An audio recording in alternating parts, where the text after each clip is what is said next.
So, hello students, welcome you all on Europedia Education. So, HPSC में जो lecturer की vacancy निकली है कंप्यूटर साइंस के लिए, और भी बहुत ब्रांचेस में निकली थी, बट मैं स्पेसिफिकली कंप्यूटर साइंस ब्रांच की बात करूंगा।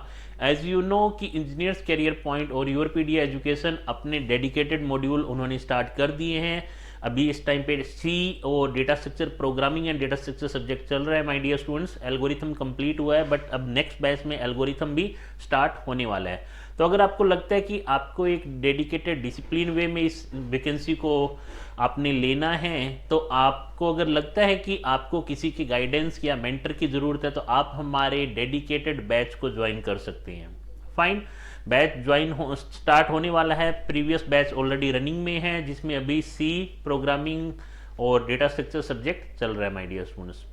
तो उसी सब्जेक्ट से रिलेटेड, क्योंकि पीवाईक्यू का मैंने एक वीडियो बनाया था जिसमें आपको बताया था कि algorithm programming and data structure subject एक बहुत इंपॉर्टेंट है। अगर हम पीवाईक्यूज देखते हैं, प्रीवियस ईयर पेपर देखते हैं, तो ऑलमोस्ट 25% सिलेबस सिर्फ इसी सब्जेक्ट से कवर हो रहा है, और प्रोग्रामिंग के क्वेश्चन उसमें बहुत ज़्यादा आए हुए थे। तो उसी प्रोग्रामिंग से रिलेटेड मैं आज एक टॉपिक आपको बताने वाला हूं, जिसमें है स्पेसिफायर के बारे में। हमें पता है कि हमारे सी लैंग्वेज में कई टाइप के स्पेसिफायर हैं, जिसमें ऑटो है, एक्सटर्न है, स्टैटिक है और रजिस्टर है।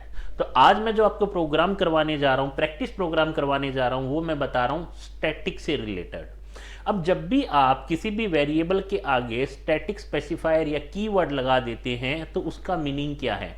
इट मीन्स जब भी आपने किसी वेरिएबल को स्टैटिक वेरिएबल बना दिया, तो उसके लाइफ टाइम में उसे मेमोरी सिर्फ एक ही बार मिलेगी, और जो डिफ़ॉल्ट वैल्यू, जब आप उस वेरिएबल को इनिशियलाइज नहीं करते हो, तो जो डिफ़ॉल्ट वैल्यू है वो आपकी 0 बाय डिफ़ॉल्ट रहती है in the case of static variable.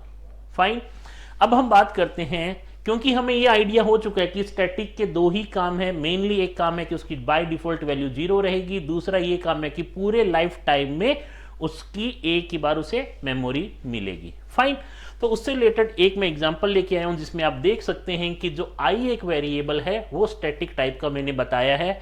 और भी बहुत सारे एग्जाम्पल हैं। एक ये एग्जाम्पल है, बहुत सिंपल सा एग्जाम्पल। इसमें इंट आई इक्वल टू 5 मैंने इनिशियलाइज किया है विद द स्टैटिक, और एक और मैं बताऊंगा जिसमें again int r equal to 0 है, वो भी स्टैटिक है। तो हम ये 3 एग्जांपल इसमें करने वाले हैं।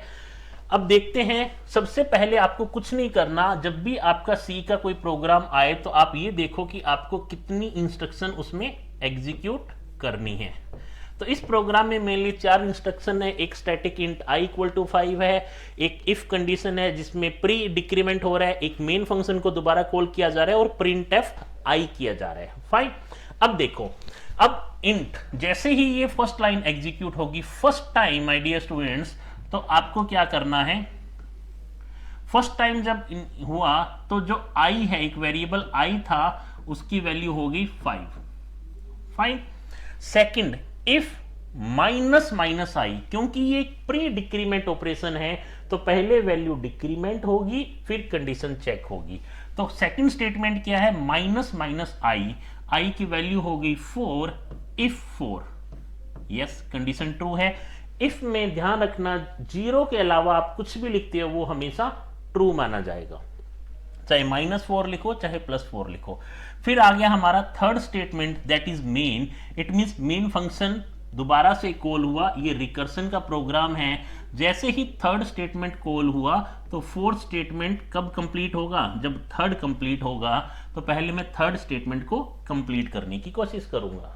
फाइन, और उसके बाद मुझे प्रिंट करना है उस टाइम पे जो भी आई रहेगा। फाइन, अभी प्रिंट नहीं होगा जब तक ये थर्ड स्टेटमेंट कंप्लीट ना हो जाए। फिर से static int i equal to 5, अब ये आई इक्वल टू 4, ये आई इक्वल टू 4 ही रहेगा, बट वो सेम मेमोरी है। मान लो इस मेमोरी का एड्रेस अगर 100 है, तो यही मेमोरी का एड्रेस 100 यहां पे है। फाइन, आई इक्वल टू 5 नहीं होगा, वही रहेगा। दोबारा से मेमोरी अगर इनिशियल, अगर स्टैटिक नहीं होता, तो यहां आई इक्वल टू 5 होता और कोई अलग मेमोरी एड्रेस होता। दैट्स वाई, क्योंकि ये स्टैटिक है, तो मेमोरी इसको एलोकेट एक ही बार होगी। फिर if minus minus I means I 3 हुआ, इफ 3 कंडीशन मेरा ट्रू है, अंदर जाऊंगा लूप के, और लूप में पहला स्टेटमेंट है मेन, तो दोबारा से मेन को एग्जीक्यूट करूंगा और उसके बाद ये प्रिंट एफ आई वाला स्टेटमेंट एग्जीक्यूट करूंगा। फाइन, अब फिर से देखते हैं। अब यहां पे मैं लिख देता हूं मेरे को क्या स्टेटमेंट प्रिंट करना है, उस टाइम पे जो आई हुआ होगा।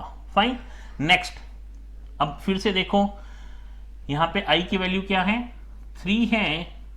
If minus minus three, minus minus three means पहले प्री डिक्रीमेंट है तो पहले 2 हो जाएगा, और मुझे चेक करना है इफ 2, कंडीशन ट्रू है इफ 2 की, लूप में जाऊंगा, अंदर आ गया आपका, ब्लॉक में जाऊंगा और ब्लॉक में जाने के बाद मेन, तो मेन लाइन फिर से, मेन कोड फिर से एग्जीक्यूट हो रहा है, और प्रिंट एफ के लिए मैं वेट कर रहा हूं, प्रिंट एफ आई के लिए मैं वेट कर रहा हूं। आ रहा है बच्चे समझ में? इट मीन्स इनिशियली मेरा आई की वैल्यू 5 थी, 5 होने के बाद ये 4 हुई, 4 होने के बाद ये 3 हुई, 3 होने के बाद ये 2 हो चुकी है। अभी फिर से आया, फिर से अभी आई की वैल्यू मेरी क्या है, 2। मैंने क्या किया, इफ माइनस माइनस आई, 2 का हुआ 1, इट मीन्स 2 का हुआ 1, और इफ 1 अभी भी ट्रू है मेरा, तो फिर से मैं जाऊंगा और प्रिंट एफ आई के लिए मैं वेट करूंगा।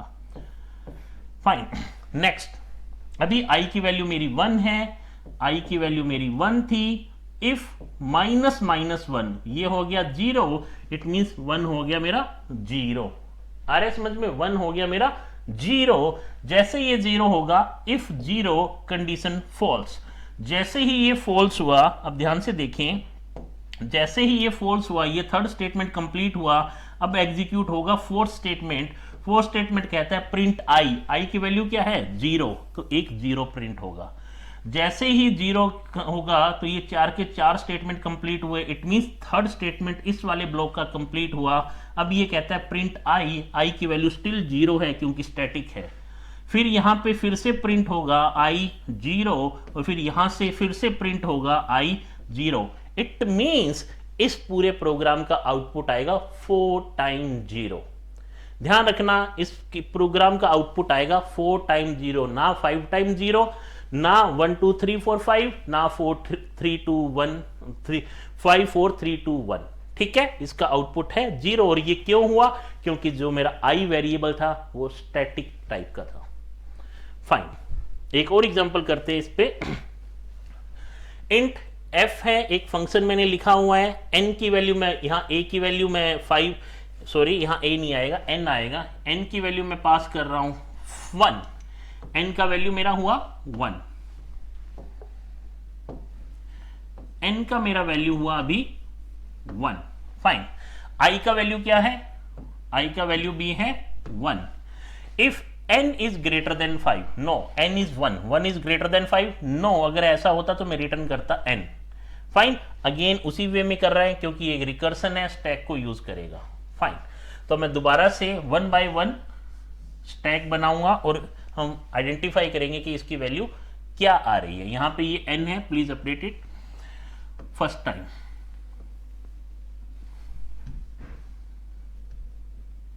फाइन, फर्स्ट स्टेटमेंट चला, first statement n is equal to 1 हुआ। मैं ये कह रहा हूं फर्स्ट स्टेटमेंट मान लीजिए n ये था, तो फर्स्ट स्टेटमेंट ये है, सेकंड, थर्ड, फोर्थ और fifth.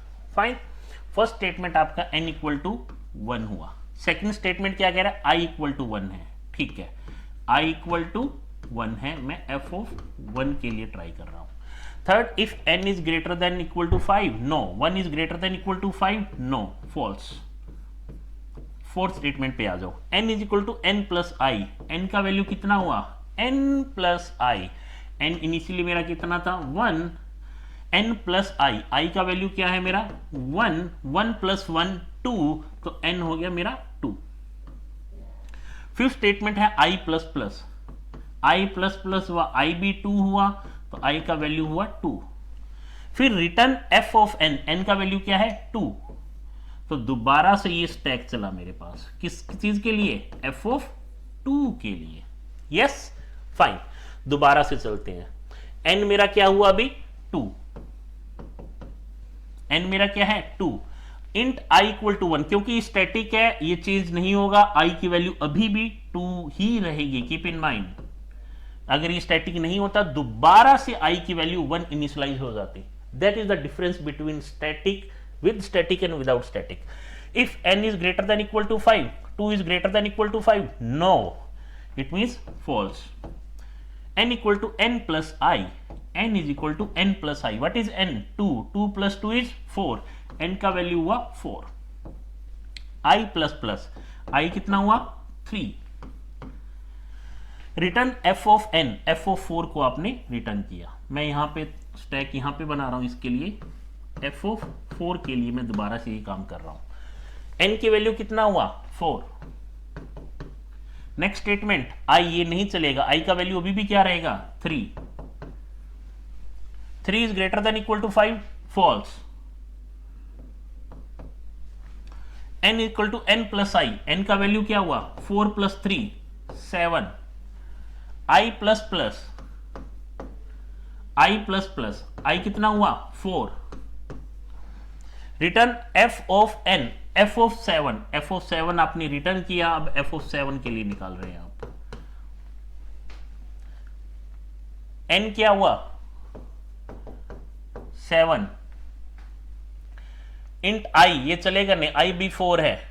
Is n is greater than equal to 5, is 7 is greater than equal to 5, true, तो रिटर्न क्या करना है n, n मेरा क्या है 7, सो आउटपुट इज 7। ये ध्यान रखना, that is the important point, क्योंकि n के साथ i हो रहा है और आपने ये देखा कि i किस टाइप का है, स्टैटिक टाइप का ये एक वेरिएबल है। सो कीप इन माइंड, जब भी आप स्टैटिक की बात करोगे तो उस केस में मेमोरी एक ही बार एलोकेट होगी, एक ही बार उसको वैल्यू इनिशियलाइज होगी, उसके बाद में वैल्यू चेंज होती जाएगी, चेंज होती जाएगी, कीप इन माइंड, फाइन। तो स्टैटिक का केस है, स्टैटिक ऑलमोस्ट हर पेपर में आपको स्टैटिक वर्ड से रिलेटेड क्वेश्चंस मिलने वाले हैं। 2 क्वेश्चन मैंने आपको करवाए हैं, आपका टास्क है कि इस क्वेश्चन को आपको फॉर f ऑफ 3 वैल्यू के लिए आपको मुझे आंसर भेजना है, और उसके बाद अगर आपको लगता है कि आपका आंसर रॉन्ग है, मैं इसके आंसर के साथ भी आऊंगा या आपको डिस्क्रिप्शन में मैं लिख दूंगा कि इसका आंसर क्या है। उसके बाद अगर आपको लगता है कि आपकी प्रिपरेशन उस लेवल में नहीं जा रही है, क्योंकि इस टाइप के स्ट्रेट फॉरवर्ड क्वेश्चन आपको देखने को मिलेंगे, आपको लगता है कि आपको मेंटरशिप की रिक्वायरमेंट है, तो आप हमारे डेडिकेटेड HPSC लेक्चरर वैकेंसी के लिए जो मॉड्यूल है, जो सेकंड बैच स्टार्ट हो रहा है, उसको ज्वाइन कर सकते हैं, हमारे एग्जीक्यूटिव से बात कर सकते हैं। अगर आपको कोई भी डाउट है आप मेंटर से भी बात कर सकते हैं। होपफुली आपकी प्रिपरेशन अच्छी चल रही होगी। Thank you.